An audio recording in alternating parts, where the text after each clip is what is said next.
વિદ્યાર્થી મિત્રો, અગાઉના વિભાગમાં આપણે જોયું કે કોઈ પણ સંખ્યાને એક દશાંશ અભિવ્યક્તિ હોય છે અને એ દશાંશ અભિવ્યક્તિનો ઉપયોગ કરીને આપણે એ સંખ્યાને સંખ્યા રેખાઓ ઉપર નિરૂપણ કરી શકીએ છીએ. હવે સંખ્યા રેખાનું કોઈ પણ સંખ્યા રેખા ઉપર સંખ્યાનું નિરૂપણ કરતા પહેલા જે સંખ્યા હોય તે કઈ બે સંખ્યાની વચ્ચે આવેલી છે તેની આપણે સમજ મેળવીશું. અહીં કોઈ પણ સંખ્યા આપેલી હોય x અને એ સંખ્યા કઈ બે સંખ્યા a અને b ની વચ્ચે આવેલી છે તેનું આપણે ઉદાહરણ જોઈએ. અહીં x બરાબર 3.4587 આપેલ છે. સૌથી પહેલા a અને b પૂર્ણાંક સંખ્યા હોય એટલે કે આ જે સંખ્યા છે એ કઈ બે પૂર્ણાંક સંખ્યાની વચ્ચે આવેલી છે તે મેળવીએ. તે માટે આપણે અહીં જે સંખ્યા છે એનો પૂર્ણાંક આ 3 છે એટલે કે આ જે સંખ્યા છે એ 3 કરતાં મોટી થશે અને 3માં 1 ઉમેરીએ તો એ સંખ્યા 4 કરતાં નાની છે. એટલે કે આ જે સંખ્યા જે છે એ 3 અને 4 ની વચ્ચે આવેલી છે એવું કહી શકાય. હવે આપણે એ સંખ્યા કઈ બે a અને b એક દશાંશ ધરાવતી સંખ્યાની વચ્ચે છે તે જોઈએ.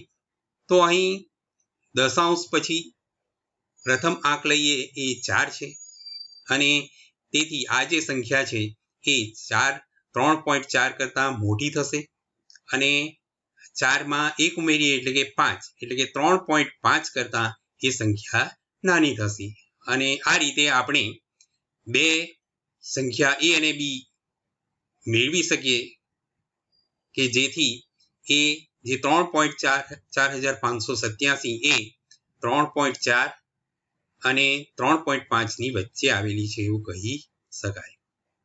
હવે એ સંખ્યા કઈ a અને b બે સંખ્યાની વચ્ચે આવેલી છે કે જે a અને b બે દશાંશ સ્થળ ધરાવતી હોય તો તે માટે આપણે અહીં જે સંખ્યા આપેલી છે તેના બે દશાંશ સ્થળ સુધી એટલે કે અહીં 3.45 સુધીનો ઉપયોગ કરીશું અને એ રીતે આ જે સંખ્યા છે એ 3.45 કરતાં મોટી થશે અને આ 5માં 1 ઉમેરીએ એટલે કે 6 થાય અને તેથી એ સંખ્યા 3.46 કરતાં નાની થશે અને એ રીતે આપણને આ બે સંખ્યા મળે છે 3.45 અને 3.46 એની વચ્ચે આ સંખ્યા આવેલી છે એવું કહી શકાય. હવે હજુ આગળ જોઈએ આપણે 3 દશાંશ સ્થળ સુધીની વાત કરીએ તો અહીં જે સંખ્યા આપેલી છે તેમાં 3.458 નો ઉપયોગ કરીએ તો એ સંખ્યા એ 3.458 કરતાં મોટી થશે અને 8માં 1 ઉમેરીએ એટલે કે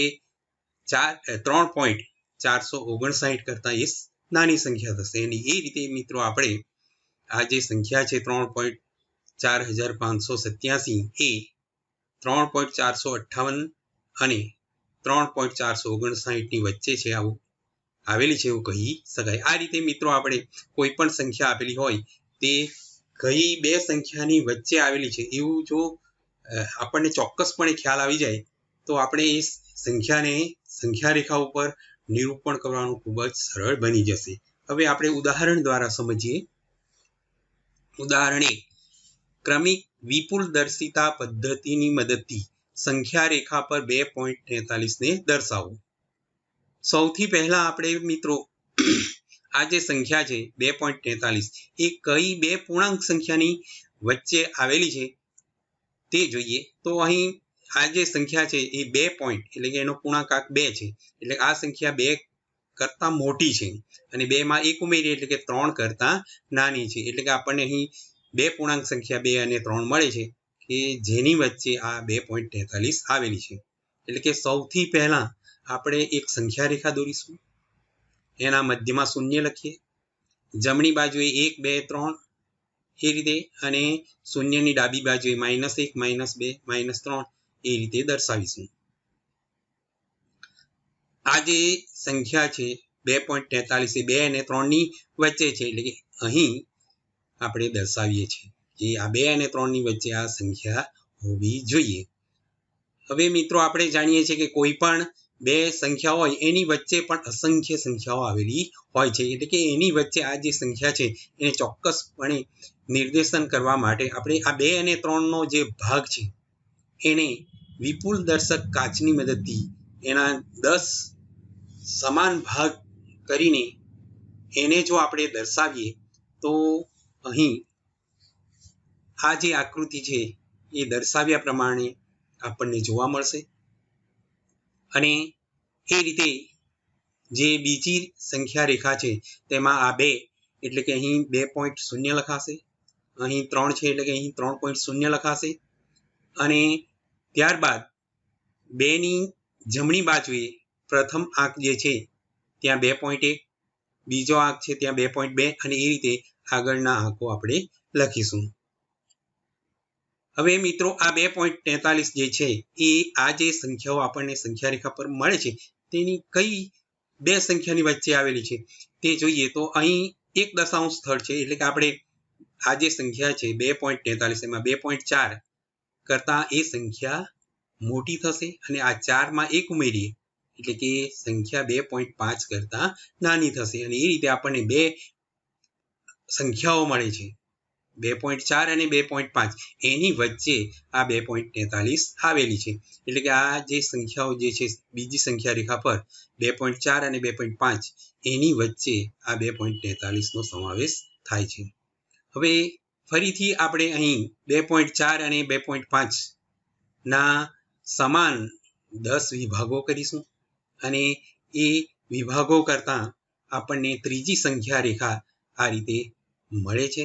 અને અહીં પણ 2.4 છે એટલે કે અહીં 2.40 લખીશું, બીજી સંખ્યા 2.5 છે એટલે કે 2.50 લખીશું અને ત્યારબાદ 2.40 ની જમણી બાજુનો જે પ્રથમ આંક છે ત્યાં 2.41, બીજો આંક જે છે ત્યાં 2.42 અને એ રીતે આપણે ત્રીજો જે આંક છે એમાં 2.43 મળે છે અને એ રીતે આપણે જે સંખ્યા દર્શાવવાની છે તે આપણને મળે છે.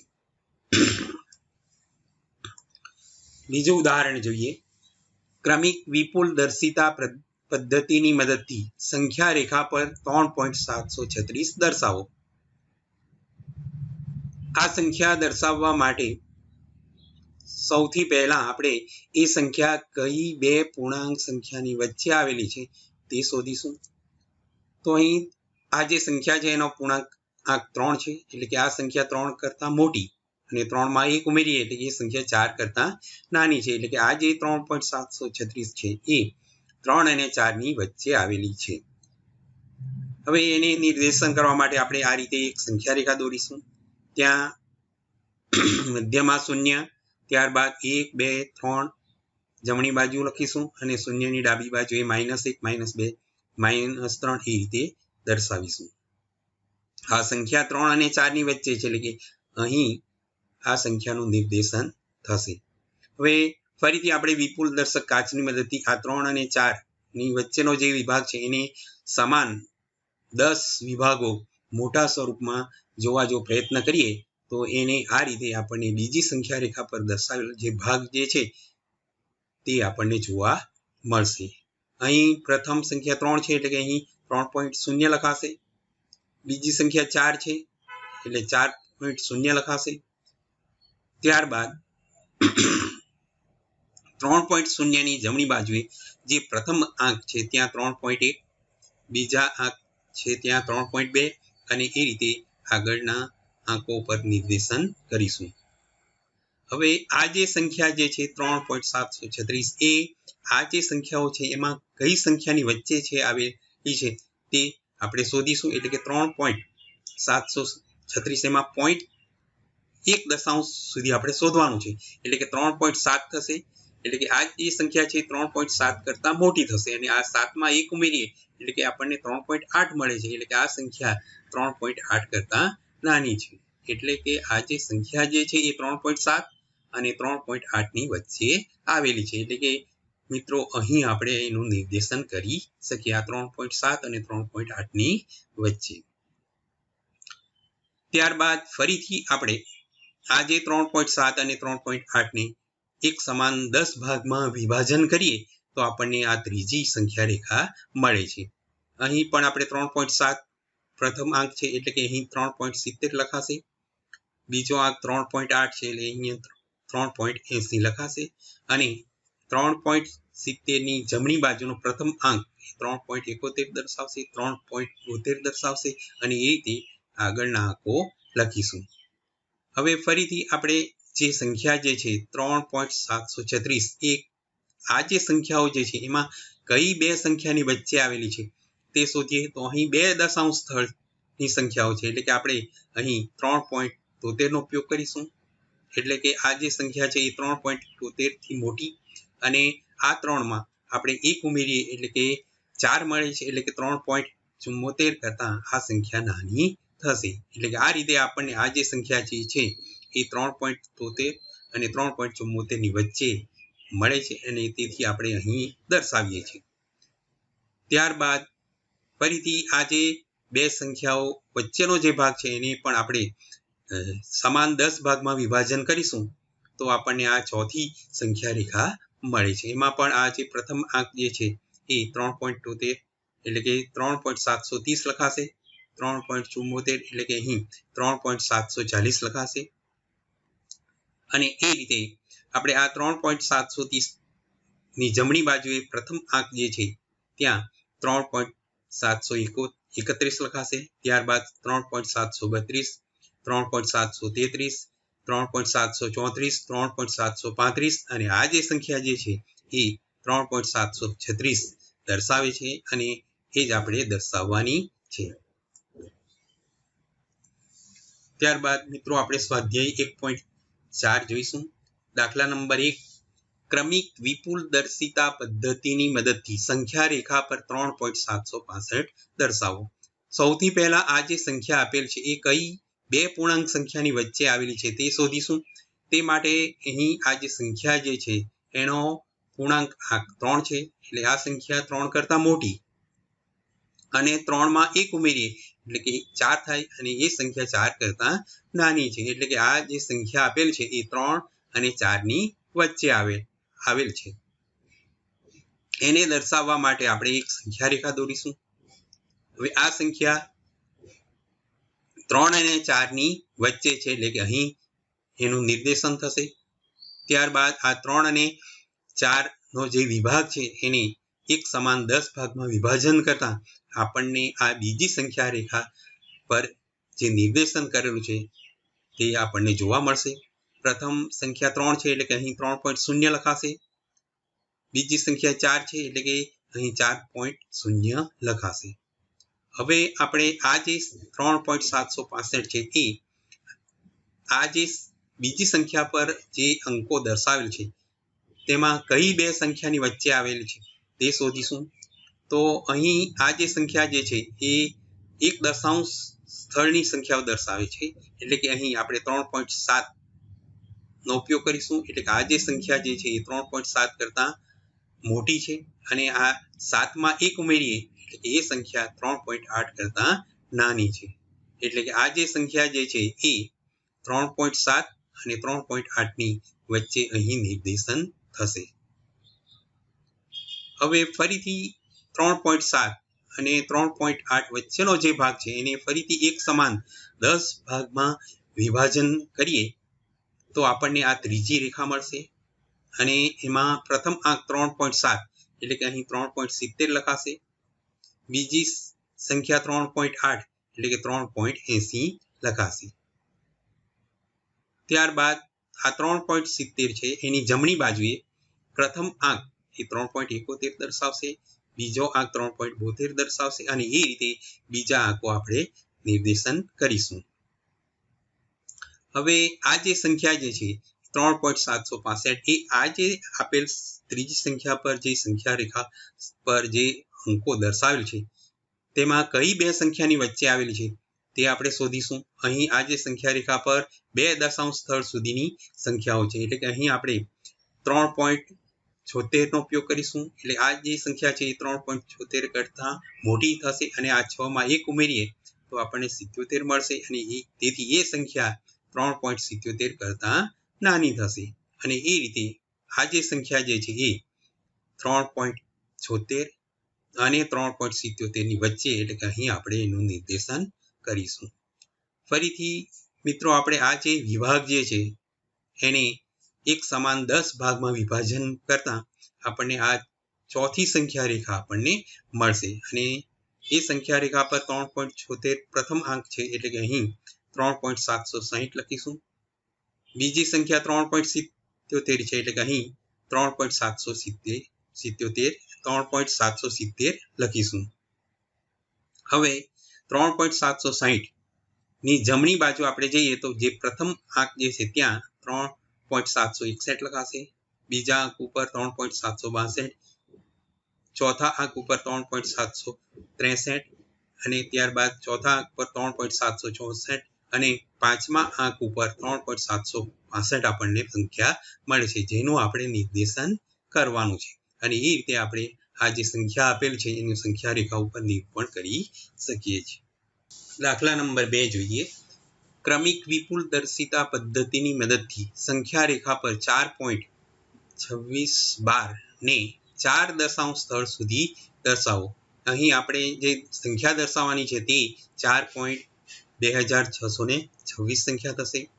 મિત્રો સૌથી પહેલા આપણે આ જે સંખ્યા આપેલ છે તે કઈ બે પૂર્ણાંક સંખ્યાની વચ્ચે આવેલી છે તે શોધીશું.